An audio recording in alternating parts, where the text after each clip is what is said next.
지금 보이시나요? 영화가 아닙니다. 현재 일본의 상황입니다. 언제 무너질지 모르는 상황입니다. 정말 충격적이네요. 너무 무서운 장면이네요. 안녕하세요, 여러분. 제 이름은 소피아 베르거예요. MIT에서 기후학을 공부하고 있는 22살 대학생이에요. 제가 오늘 들려드릴 이야기는 제 인생을 완전히 바꿔놓은 경험에 관한 거예요. 그럼 시작해볼게요. 2023년 7월, 도쿄의 무더운 여름날이었어요. 국제기후학 학회가 열리는 날이었죠. 솔직히 말하면 전 그날 아침까지만 해도 그저 평범한 학회라고만 생각했어요. 하지만 운명이란 건 정말 예측할 수 없더라고요. 학회장에 도착해서 자리에 앉았을 때 전 그저 노트북을 켜고 열심히 메모할 준비를 하고 있었어요. 그때 갑자기 모두의 시선이 한 사람에게 집중되는 걸 느꼈어요. 바로 타나카 히로시 박사님이었죠. 여러분, 타나카 박사님을 아시나요? 그분은 일본에서 가장 유명한 기후학자예요. 58세의 나이에도 불구하고 그분의 눈빛은 20대 청년 못지않게 열정적이었어요. 그분이 무대에 올라서자 학회장에 있는 모두가 숨죽여봤죠. 최근 일본의 지진 활동 증가와 기후 변화의 상관관계. 박사님의 첫마디에 저는 완전히 빠져들고 말았어요. 그분의 발표는 단순한 학술 발표가 아니었어요. 마치 대자연의 속삭임을 직접 들려주는 것 같았죠. 데이터, 그래프, 예측 모델. 모든 게 생생하게 살아 움직이는 것 같았어요. 특히 일본의 지진과 쓰나미에 대한 부분에서는 숨을 쉬는 것조차 잊을 정도였어요. 여러분, 아시다시피 저는 원래 이 주제에 관심이 많았거든요. 하지만 타나카 박사님의 설명을 들으니 제가 얼마나 표면적인 지식만 가지고 있었는지 깨달았어요. 발표가 끝나고 질문 시간이 왔을 때 전 용기를 내서 손을 들었어요. 심장이 터질 것 같았지만 꼭 물어보고 싶은 게 있었거든요. 타나카 박사님, 일본의 지진과 쓰나미 연구에 대해 더 자세히 알고 싶습니다. 특히 최근의 이상 징후에 대해 어떻게 생각하시나요? 박사님은 제 질문을 듣고 잠시 생각에 잠기셨어요. 그러더니 미소를 지으시며 대답하셨죠. 좋은 질문입니다, 베르거 씨. 우리나라의 지질학적 특성이 그런 관심을 불러일으키는 건 당연해요. 하지만 이건 단순한 지질학적 현상만은 아닙니다. 우리의 과거, 현재, 그리고 미래가 모두 얽혀있는 복잡한 문제죠. 그 말씀을 듣는 순간 전 뭔가 특별한 것을 발견한 것 같은 느낌이 들었어요. 박사님의 눈빛에서 과학자로서의 냉철함뿐만 아니라 인간으로서의 깊은 고뇌가 느껴졌거든요. 학회가 끝나고 나서 전 용기를 내서 박사님께 다가갔어요. 떨리는 목소리로 말했죠. 박사님, 정말 감명 깊은 발표였습니다. 혹시 더 자세한 이야기를 들을 수 있을까요? 박사님은 잠시 저를 바라보시더니 따뜻하게 미소 지으셨어요. 물론이죠, 베르거 씨. 내일 연구소로 오시겠어요? 거기서 더 자세히 이야기 나눌 수 있을 것 같네요. 여러분, 그때 제 마음이 어땠는지 상상이 되시나요? 너무 기뻐서 펄쩍 뛸 뻔했다니까요. 하지만 겨우 침착하게 고개를 끄덕이고 감사 인사를 드렸어요. 그날 밤 전잠을 이루지 못했어요. 머릿속엔 온통 타나카 박사님의 말씀과 내일 있을 만남에 대한 기대로 가득했거든요. 그때는 몰랐죠. 이 만남이 제 인생을 완전히 바꿔놓을 거라는 걸요. 제가 타나카 박사님과 나눈 충격적인 대화에 대해 들려드릴게요. 이 이야기는 제가 한국과 일본의 역사를 깊이 이해하게 된 계기가 되었어요. 다음 날, 저는 설레는 마음으로 타나카 박사님의 연구소를 찾았어요. 박사님은 따뜻하게 저를 맞아주셨죠. 우리는 일본의 최근 지진 활동에 대해 이야기를 나누기 시작했어요. 소피아 씨, 난카이 해구의 활동이 심상치 않아요. 30년 내 대규모 지진 가능성이 70-80%에 달합니다. 저는 그 말씀에 놀라움을 금치 못했어요. 그렇게 높은 확률이라니. 정말 무서운 일이네요. 그때 박사님의 표정이 갑자기 무거워졌어요. 사실 이런 자연재해가 단순한 지질학적 현상만은 아니라고 봅니다. 무슨 뜻이신가요? 제가 궁금해하며 물었죠. 박사님은 잠시 망설이더니 입을 열었어요. 우리 일본의 과거사, 특히 한국에 대한 잘못된 행동들이 있었어요. 그것이 지금의 자연재해와 무관하지 않다고 생각합니다. 그 말씀에 저는 큰 충격을 받았어요. 박사님은 계속해서 일본의 과거사에 대해 설명해 주셨어요. 1910년 한국 강제병합, 35년간의 식민통치, 위안부 문제, 강제징용 등. 처음 듣는 이야기들이었죠. 1910년 우리는 한국을 강제로 병합했어요. 그들의 의지와는 상관없이 말이죠. 35년 동안 우리는 한국인들의 정체성을 빼앗으려 했어요. 한국어 사용을 금지하고 이름도 일본식으로 바꾸게 했죠. 박사님의 목소리에서 깊은 후회와 슬픔이 느껴졌어요. 특히 위안부 문제는 정말 끔찍한 일이었어요. 어린 소녀들을 강제로 끌고 가 성노예로 삼았죠. 그들이 겪은 고통은 상상조차 하기 힘들어요. 저는 그 말을 듣고 눈물이 났어요. 마치 제가 그 소녀들이 된 것 같은 느낌이 들었거든요. 강제징용도 있었어요. 수많은 한국인들이 일본으로 끌려와 위험한 노동에 시달렸죠. 많은 이들이 목숨을 잃었고 살아남은 이들도 평생 트라우마에 시달렸어요.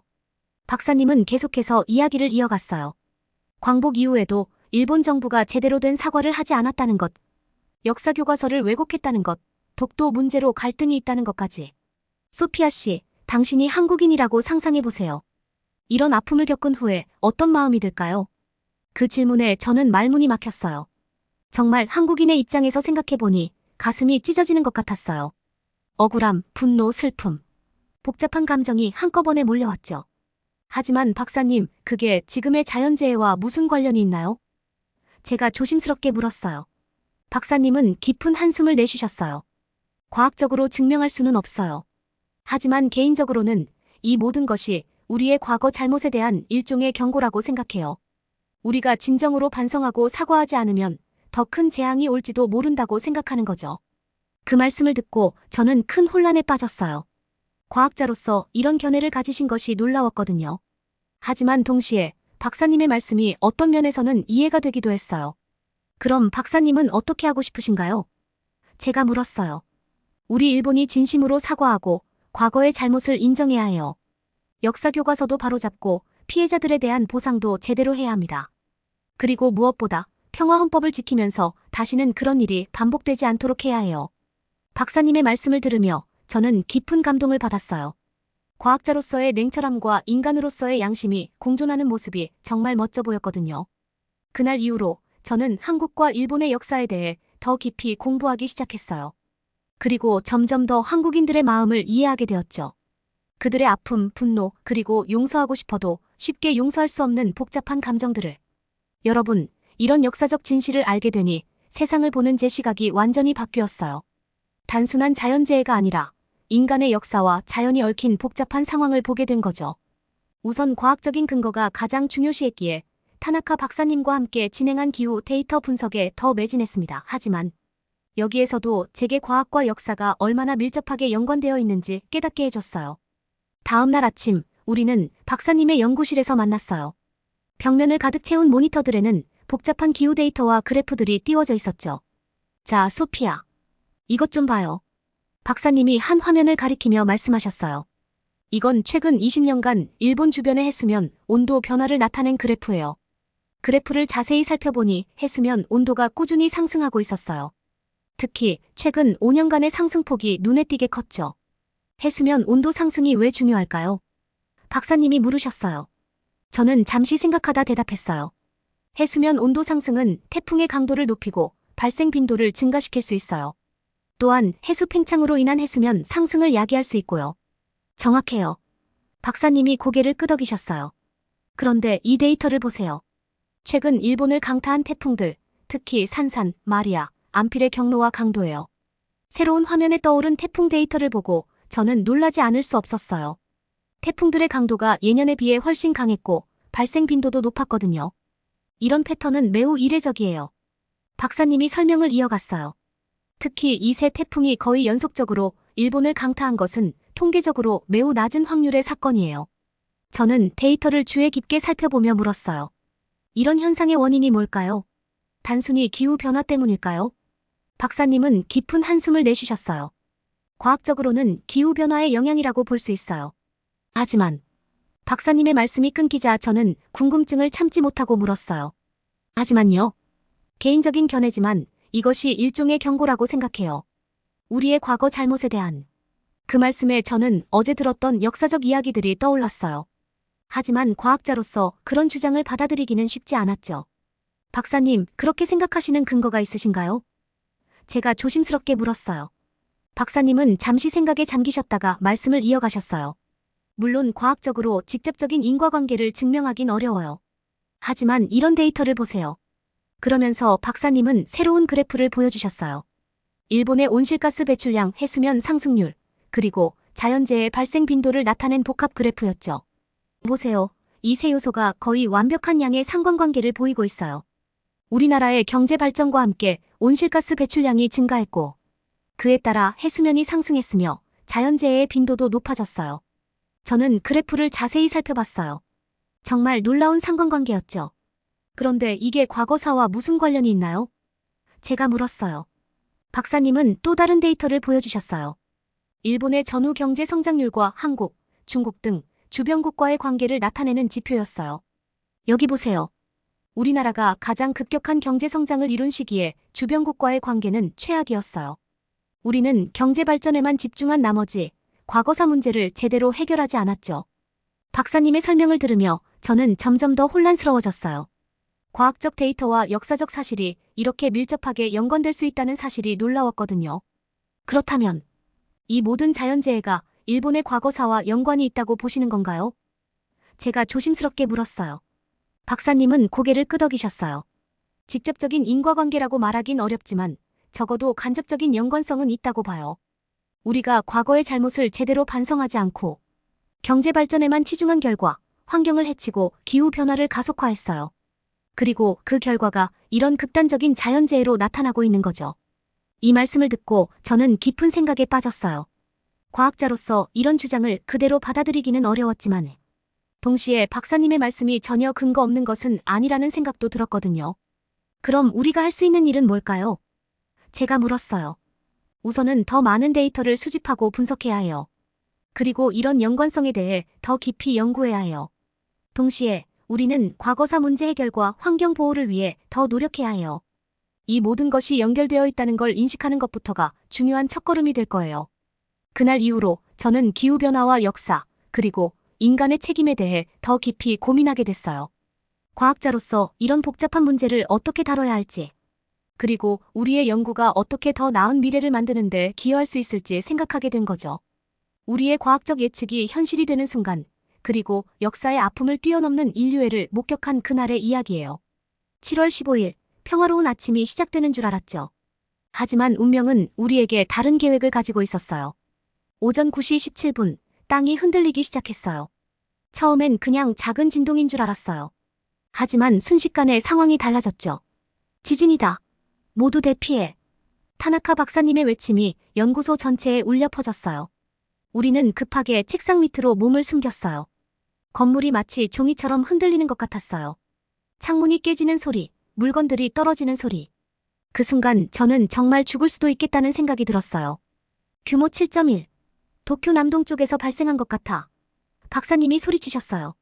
저는 숨을 멈췄어요. 우리가 예측했던 그 끔찍한 시나리오가 현실이 된 거예요. 머릿속에서는 우리가 분석했던 데이터들이 스쳐 지나갔어요. 30년 내 70-80% 확률. 그게 바로 오늘이었던 거죠. 진동이 조금 잠잠해지자 우리는 재빨리 건물 밖으로 대피했어요. 밖의 광경은 충격적이었어요. 무너진 건물들, 갈라진 도로, 사방에서 들리는 비명소리. 그 순간 제 휴대폰이 울렸어요. 한국에서 온 메시지였어요. 소피야, 괜찮니? 한국 정부가 긴급 구조팀을 파견한대. 곧 도움이 갈 거야. 저는 그 메시지를 보고 울컥했어요. 역사적으로 복잡한 관계에 있는 한국이 이런 위기의 순간에 즉각적으로 도움을 준다니. 정말 놀라웠어요. 몇 시간 후 우리는 TV를 통해 한국 구조팀이 도착했다는 소식을 들었어요. 그들은 최첨단 장비와 훈련된 인력을 가지고 와서 즉시 구조활동에 뛰어들었죠. 저걸 봐, 소피야. 타나카 박사님이 말씀하셨어요. 한국의 구조기술이 세계 최고 수준이라는 걸 알고 있었나? 저는 고개를 저었어요. 박사님은 계속해서 설명해 주셨어요. 한국은 과거 자연재해를 겪으면서 끊임없이 기술을 발전시켰어. 특히 붕괴된 건물에서의 인명구조기술은 세계 최고 수준이지. 게다가 그들의 로봇 기술을 이용한 구조활동은 정말 놀라워. TV에서는 한국 구조대원들이 무너진 건물 속에서 생존자를 찾아내는 모습이 보였어요. 그들은 초소형 카메라와 음파 탐지기를 이용해 정확하게 생존자의 위치를 파악하고 있었죠. 심지어 위험한 곳은 로봇을 투입해 구조활동을 진행하고 있었어요. 와, 정말 대단해요. 제가 감탄했어요. 그뿐만이 아니야. 박사님이 덧붙이셨어요. 한국의 의료진들도 함께 왔어.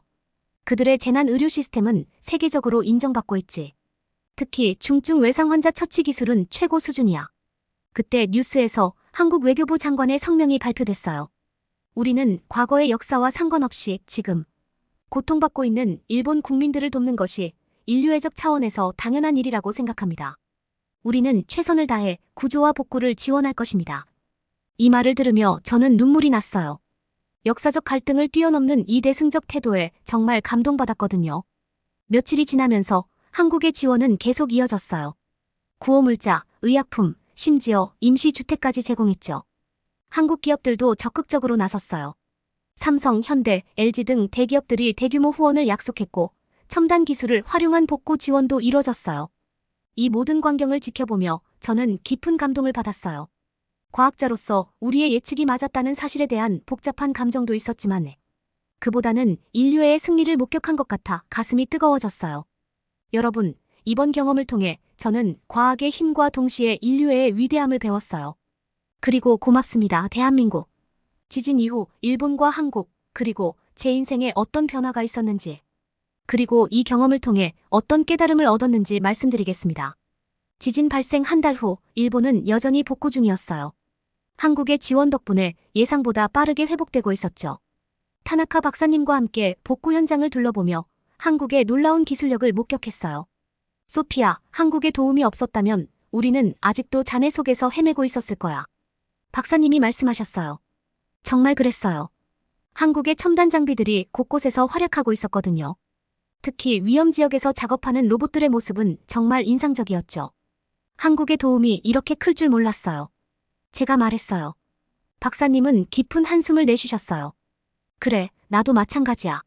사실 우리가 한국에 많은 빚을 지고 있다는 걸 새삼 깨닫게 되는구나. 그 말씀에 저는 궁금해졌어요. 무슨 의미신가요? 우리 일본이 과거에 한국에 저지른 일들 말이야. 식민지배, 전쟁 범죄. 우리는 아직 제대로 된 사과도 하지 못했어. 그런데도 한국은 이렇게 우리를 돕고 있어. 박사님의 말씀을 들으니 가슴이 아팠어요. 역사의 아픔을 넘어 도움의 손길을 내민 한국의 모습이 더욱 위대해 보였거든요. 그런데 왜 일본은 아직도 사과하지 않는 거예요? 제가 조심스레 물었어요. 박사님은 고개를 저으셨어요. 정치적인 이유도 있고 잘못된 자존심 때문이기도 해. 우리 정부의 태도가 참 안타까워. 그 말을 듣고 저는 깊은 실망감을 느꼈어요. 한국의 도움에도 불구하고 일본 정부가 여전히 과거사에 대해 올바른 태도를 취하지 않는다는 사실이 너무 부끄럽고 안타까웠거든요. 하지만 희망의 조짐도 있었어요. 많은 일본 시민들이 한국의 도움에 깊은 감사를 표하고 정부의 태도 변화를 요구하는 목소리를 내기 시작했거든요. 이번 일을 계기로 우리 국민들의 인식이 많이 바뀌고 있어. 박사님이 말씀하셨어요. 언젠가는 우리 정부도 변하겠지. 그날이 빨리 왔으면 좋겠어. 저는 이 모든 과정을 지켜보면서 깊은 감동과 동시에 안타까움을 느꼈어요. 자연재해라는 비극이 두 나라를 가깝게 만들 수 있는 기회였는데 일본 정부의 태도 때문에 그 기회를 놓치고 있다는 게 너무 아쉬웠죠. 박사님, 이번 일을 계기로 제가 새로운 연구를 시작하고 싶어요. 제가 말했어요. 오, 어떤 연구인데? 자연재해가 국제관계에 미치는 영향에 대해서요. 특히 역사적으로 갈등 관계에 있던 국가들 사이에서 말이에요. 그리고 어떻게 하면 이런 기회를 통해 진정한 화해와 협력을 이룰 수 있을지에 대해서도요. 박사님은 환하게 웃으셨어요. 훌륭한 아이디어야, 소피아. 내가 그 연구를 통해 우리 정부와 사회에 경종을 울릴 수 있길 바라. 여러분, 이번 경험을 통해 저는 인류의 위대함과 동시에 역사인식의 중요성을 배웠어요. 한국의 관대함과 도움에 정말 감사드려요. 그들의 행동은 진정한 강대국의 모습을 보여줬어요. 반면 일본, 너무 안타깝고 부끄러워요. 이런 위기 상황에서도 과거의 잘못을 인정하지 못하는 우리 정부의 모습이 정말 실망스럽습니다. 하루빨리 일본이 진심 어린 사과와 적절한 보상을 할 수 있기를 간절히 바랍니다.